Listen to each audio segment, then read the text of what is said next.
Surf Centre. He's in the bunker, obviously downstairs underneath my house, actually. How are you, Dave? Look at that. Yeah, really good, thank you. Really good, really good. How are you?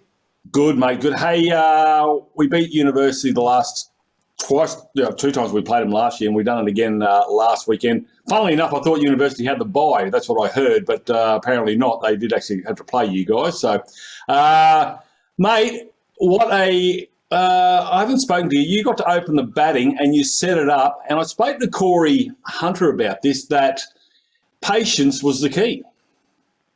Yeah, a little bit. I think what was happening was probably maybe we got the roles slightly reversed, because I think Nick King did really well in terms of the white ball opening and our success that we had sort of at the top. And I think maybe we just underestimated, obviously, his game in the red ball.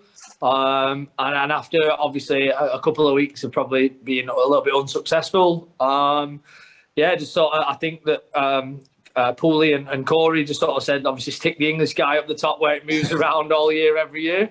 Managed to just, I guess, just try and build a bit more of a platform rather than us losing those early wickets, to try and obviously let the other guys who are the talented lads in the team in our middle order, just let them play their game, really. And successfully came off this week with a win and did well. So great stuff.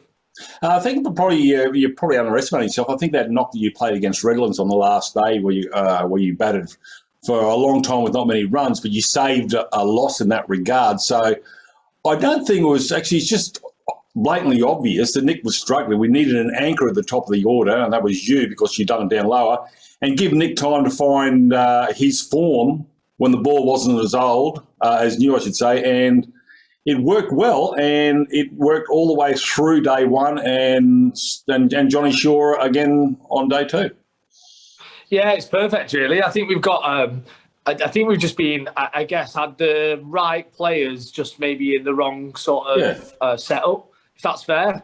And we've just sort of come to fruition where we've put both 2 weekends where the previous game sort of showed, I guess, batting was there 1 week when we scored, I think, the 370, 380, and then we sort of lost a bit of that with the ball the week after. And then it almost flipped on its head against Gold Coast, where we bowled them out for 250, and then the batting wasn't there. Yeah. The first actual 2-day game where we've brought what we can bring to the table all together at once for the 2 weekends. So hopefully it's a stepping stone where we can just kick on, really, from here. A lot of confidence in the bowlers by Corey to delay that declaration for an hour on Saturday morning. Always confident, and I think the boys pitched it up, and that's what you got to do in Bill Aubrey, and they were backed up by the spinners and Grayson Jones.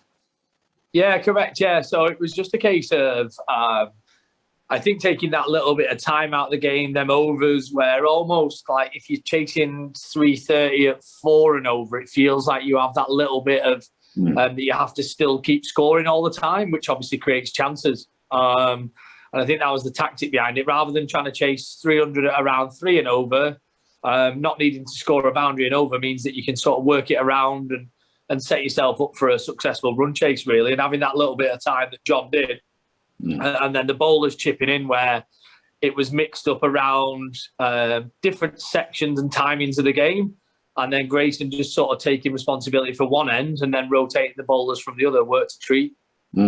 Exactly. And, it's probably something that they could have used in the World Cup, the English. Too soon? Yeah, too soon, yeah.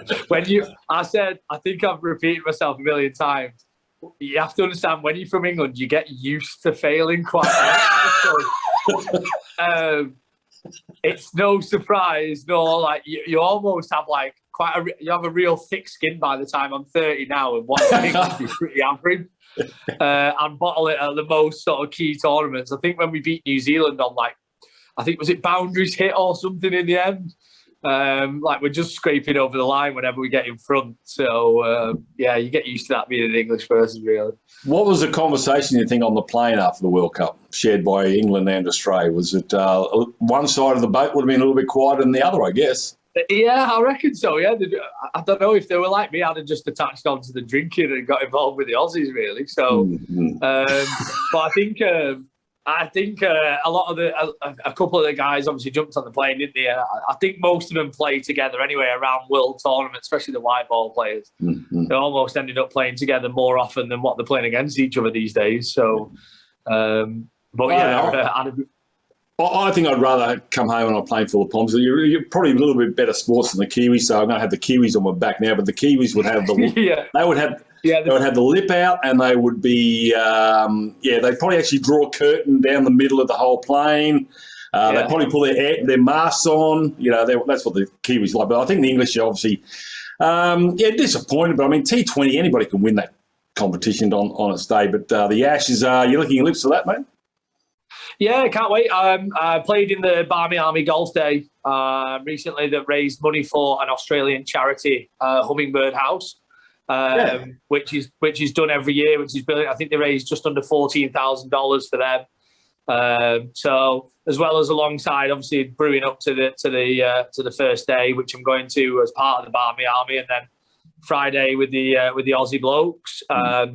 It'd just be a good. I'm hoping, obviously, Australia's lack of red ball games match experience the last sort of 2 years, might help us get out on top. Really, obviously, a lot of weight on about 3 or 4 blokes from the English side, but Aussies look pretty strong, don't they, at the minute? Red ball. So when you're playing golf, to get the raise your club, you bring up the 100. Yeah, it's the first 100 of the year. First 100 of the year was at golf. It's the wrong sport, isn't it? So after getting a bit of a shocker on the first week of the game, exactly. You got Western Suburbs. You wouldn't have played them before, so over at Graceville, it's a lovely ground, big wide open spaces here. It's a pitch. It's probably the little favours the bowls a little bit more here, so this will test you out, mate. But you're building nicely. First grade, like you said, you've got one day you do well, the second day you don't, but you did the 2 days perfectly. It was well structured. You obviously went and had a bit of bad at the end there, but and lost 3 quick wickets. But I think it's just I think things are starting to build, and this will give you guys a lot of confidence. Like after Redlands and Valleys, and I think you're going to you'll go on from here before Christmas, because we've always struggled before Christmas, and then we've got to come home with a belly full of ham and prawns, which makes it even tougher. But see how we go. Yeah, I think you're completely right. I think I spoke with an array of different people around the club, obviously still getting to know a few blokes, and it was just speaking to Mappers, Pooley, Corey, a few of the lads obviously playing through the grades. It just feels like it's obviously been quite a dynamic change, which is really good, a bit of a culture and character change. And it just seems like all the hard work that's being put in off the field is now sort of bringing together that little bit of consistency on the field. No doubting, obviously, the quality of players that win a Manly loss last year.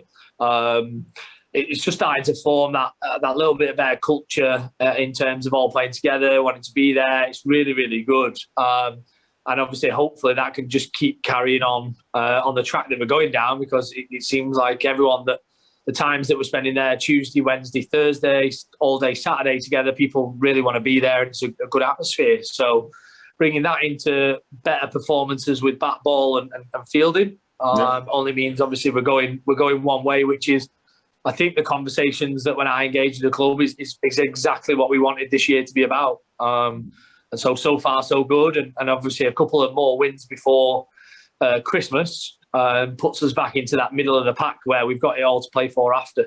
Yeah, well, there's only a couple of games before the white ball stuff takes over. Mate, just quickly, I thought you might have got the tan happening by now. I know Kieran Metcalf tries to get the tan. I'm probably suggesting the Grayson Jones method of getting a tan, that is just not bathing for a long time.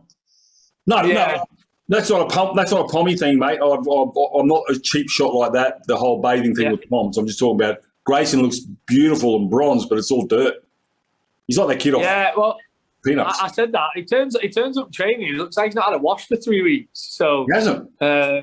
He says he apparently works hard, but I think he works for his dad still, so it can't be that hard. Nobody works hard for their daddy. You're exactly right. So anyway. Yeah. But anyway. All right. Listen, I'll let you go back to the war room there and move some pieces around, David. Congratulations on a good knock on the weekend. You couldn't quite get the ton there. You did it in golf. Bulldogs this weekend, and nothing worse than losing after winning a good game like that. So all the best, mate. Yeah. Thank you. Cheers, bud. See you, mate.